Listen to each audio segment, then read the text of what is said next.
Brought to you by Curious Marine Land and Flintland. All right, so let's go ahead and talk more about what's going on here. So yeah, every one of these, 1, 2, 3, 4, 5, 6, 7, those are 7 characteristics of living things. All right? But we're going to just add in a couple more things and then talk about your little mini project here you're going to do. So when we say unicellular, multicellular, what does that mean? Uni is one, multi is more. So take a look at those models over there, which I'm not going to get on the camera, by the way. But there are 4 unicellular organisms. That means every single one of these things they've got to do to sustain themselves. A multicellular, like us, the big 3 are fungi, plants, animals. That means we have systems, like maybe we have organization and specialties where your skin cell doesn't do what your body cell, what your stomach cell does. Okay, so you're either multicellular or unicellular. We all started out, every multicellular started out as a single fertilized egg. We'll talk more about that later. Okay, here's later. Reproduction. What about reproduction? How to make more. How to make more. Either make more of those or plant the seed for this, which would require us connecting it to one of the other ones, which we'll get to in a second. By the way, these 4 over here, size-wise, this one is big enough to eat all of those. This little brown thing inside that cell, that's how big that is. Bacteria compared to that, right? We'll talk later when we talk about prokaryote and eukaryote. All right, so what exactly is metabolism? People throw that word out all the time. How fast you can process. There you go. Something to do with fat. Fat burning. Fat burning. Technically If you have not a good wrong. metabolism. It's one aspect of it, so, right? It's basically your internal chemistry or linking all, she's going to write that in comment, linking all your biochemistry.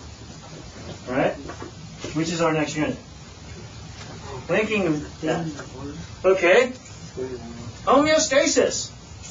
When I say homeostasis, I want you to think balance. But first she's going to write internal regulation. So, homeostasis, I say homeostasis, you say? Balance. Balance. Homeostasis. Balance. Homeostasis. Balance. Balance. Regulation. Head explode. Okay. Be interchangeable, all right? All right, so here's a simple example of homeostasis. You're outside, and it's like the worst weather in California, and it's 110 degrees. What are you going to be doing if you're outside? Sweating, so you don't overheat your dog pants. Hopefully, you'll get out of that. That's not sustainable, so you got to get out of that environment. But the thing about it is, all right. So the flip side of that is middle of winter. What? You wear layers. You're wearing layers. You know what is shaking? That's your body creating some kinetic energy there, or chemical energy actually, to make your muscles move and create some burn to warm yourself up. Someone who's shaking might be what we call hyperthermic, but it's something that is part of this balance. Homeostasis. Balance. Okay. So next we have heredity, which can't happen without sexual reproduction. But let's talk about what is heredity. People throw that out all the time. It's hereditary. Yeah, it's hereditary. Great. What does that mean? What's the biology definition? Probably the most accurate. You get it from Your family. You get it from what's it? The genes. parents. DNA. That's whom. The DNA confined in a thing called a chromosome, but a chromosome has several genes, so it's passing genes on. A study of it is called genetics. Now, genetics is actually hereditary is one aspect. There's other aspects where we study, where there's molecular genetics, there's evolution genetics, there's a whole slew of them. Okay, in the old days, when me and Flint and your parents were on this side of the desk, we used to just say the response. You realize it's actually responsiveness. It's a larger category. So adjusting to your environment. But then these two, so stimulus and response, all living things have got to respond to a stimulus. Bam! You just replied to the stimulus I gave you. You're alive. Oh my God. I didn't react. I was stone cold. All right. So, yes. I think my heartbeat They were was. just. Okay. So now that some of you are more alert, you're demonstrating the characteristics of living things. Great! But let's talk about these two first. Guys, this is the individual. This is short term. This would be long term, but it doesn't affect the individual because evolution doesn't affect individuals. It affects population over time. Does that make sense? We haven't defined it, but we're throwing it out there.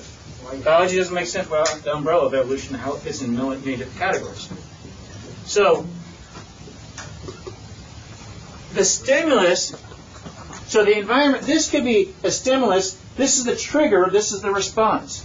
Well, we're not going to mince words and stuff. So these are three different subcategories of the concept called responsiveness.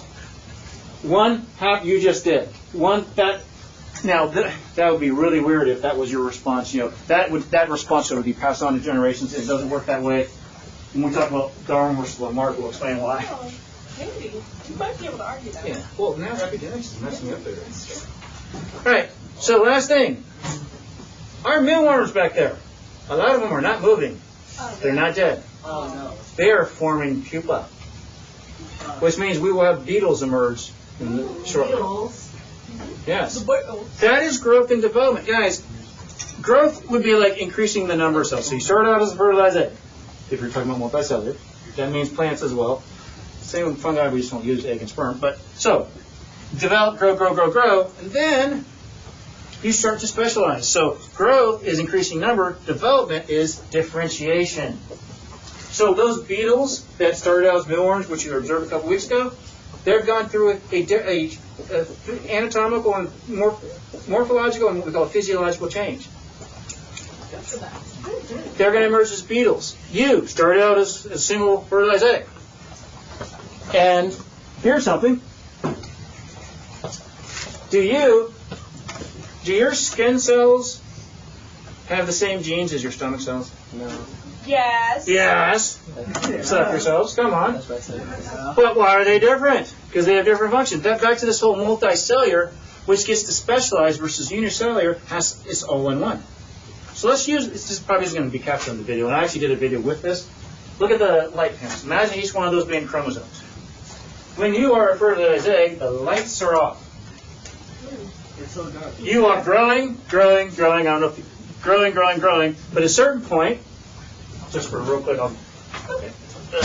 All right, now, so at a certain point, that fertilized egg cells start to, not cells, but the multiple cells are increasing in size, Then, look at my fingers, some start to dip down, and that becomes like the tube inside the tube. It becomes mouth to anus, one each tube, and then like your digestive tract, but then surrounded by muscle and nerves, and then the outer epidermis is the outside.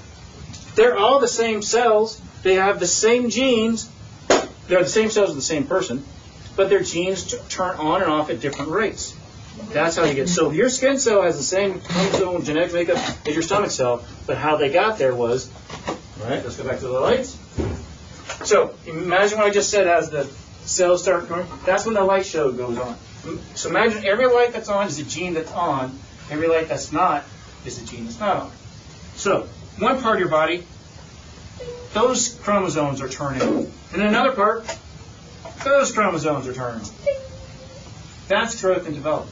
Right. Does that make sense? You are the room, the lights are your genes. Right. If you imagine that as an example. Metaphors.